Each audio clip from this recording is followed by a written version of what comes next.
اس corona کی آمد سے پہلے تعلیمی اداروں میں جس انداز کی تعلیم ہوتی تھی، جس انداز سے طالب علم جمع ہوتے تھے، یقیناً موجودہ ماحول میں جس میں کہ پوری دنیا بدل گئی ہے اور کرونا کے بعد کرونا جو دنیا ہے وہ بالکل مختلف ہے، تعلیمی ادارے بھی مختلف ہوں گے اور اس کے لیے بھی اب SOPs بنیں گے باقاعدہ. جب اگر انشاءاللہ تعالیٰ 15 ستمبر تک حالات صحیح رہے اور تعلیمی ادارے کھلے تو ان کے ساتھ احتیاطی تدابیر بھی لازم ہوں گی جن کو فالو کرنا ہوگا. مختلف تجاویز اس میں آ رہی ہیں. ایک تجویز یہ ہے کہ جی کلاسز کی تعداد کم کر کے 2 شفٹ میں کیا جائے. ایک تجویز یہ بھی ہے کہ ایک دن ایک کلاس کے بچے اگر آتے ہیں تو ان کو ایک دن چھٹی دے کے پھر اگلے دن ان کو لایا جائے. کچھ یہ ہے کہ کلاسز جو ہیں ان کو کھلا کر دیا جائے وغیرہ وغیرہ. بہت ساری تجاویز آ رہی ہیں. کچھ یہ ہے کہ بڑی کلاسز کو پہلے بلایا جائے پھر چھوٹی کلاسز کو بلایا جائے. تو اس کے لیے باقاعدہ ایک SOPs بنائی جائیں گی. منسٹری آف ایجوکیشن بنائے گی، لیکن پھر ہم صوبوں کو کہیں گے کہ آپ اپنے اپنے مقامی حالات کے مطابق جو ہے وہ SOPs بنا سکتے ہیں اور وہ SOPs جو ہیں وہ سارے یونیورسٹیز میں، اسکولوں میں سب پہ اپلائی ہوں گی اور پروونشل گورنمنٹس اس کی مانیٹرنگ کریں گی اور اگر کہیں SOPs پہ عمل نہ ہوا اس کو بند کر دیں گے.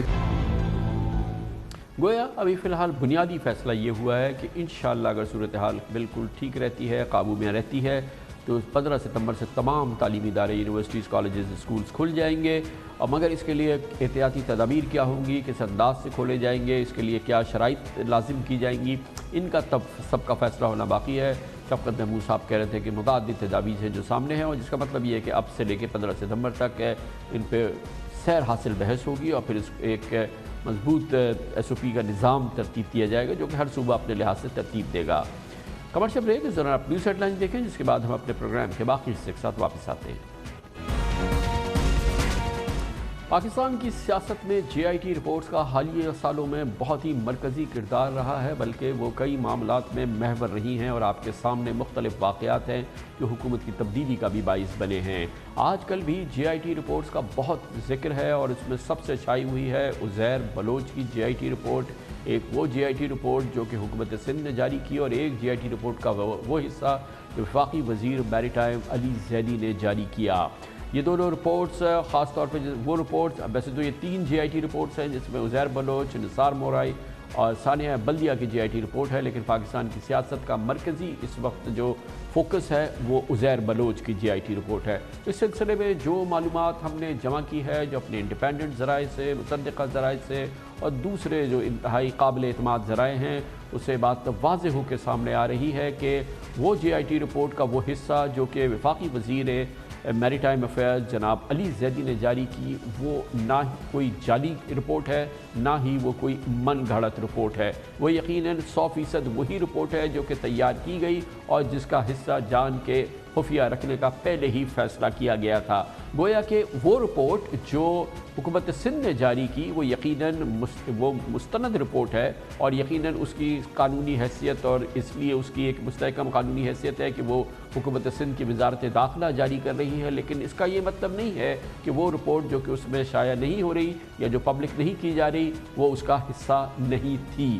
گویا کہ یہ قضیہ ہے جو کہ شاید وقتی طور پہ تو ٹل جائے لیکن یہ ہمیشہ کے لیے ٹلنے والا نہیں ہے اور اسی وجہ سے یہ معاملہ جو ہے یہ ابھی رکے گا نہیں. اور اس سلسلے میں ایک بہت ہی مستحکم قانونی اور بہت ہی معلوماتی رائے دی تھی ہمارے اس پروگرام میں پاکستان کے نام پر قانون دان فیصل صدیقی نے. 2 رپورٹوں کا ایکسپلینیشن یہ ہے کہ ایک رپورٹ ہے جو کافی ڈیٹیلڈ ہے اور پھر ایک دوسری رپورٹ ہے جو ذرا شارٹ رپورٹ ہے، کوئی آدھی ہے پہلی رپورٹ کی. لیکن اس دوسری رپورٹ کے شروع میں یہ لکھا ہوا ہے یہ جو JIT ہے اس نے 2 رپورٹس ایشو کی ہیں. دونوں میں فرق یہ ہے کہ جو پہلی JIT رپورٹ ہے اس میں جو ڈیٹیلز دی ہوئی ہیں اس میں کچھ ایلیگیشنز مختلف انڈیویجولز کے حوالے سے مسنگ ہیں جو پرووائڈ کی گئی ہے سیکنڈ JIT میں. آپ کو یہ لگ رہا ہے کہ یہ 2 مختلف JITs نہیں ہیں، یہ تسلسل ہے ایک ہی JIT کا جو ایک حصہ جو حکومت سندھ نے جاری کیا ہے اور دوسرا علی زیدی کو لفافے میں ملی. JIT کے پہلے پیراگراف میں ہی لکھا ہوا ہے جو سیکنڈ رپورٹ ہے the JIT report comprises of 2 parts. One part primarily deals with hardcore criminal activities carried out by the accused, whereas the second part of the JIT deals with criminal activities involving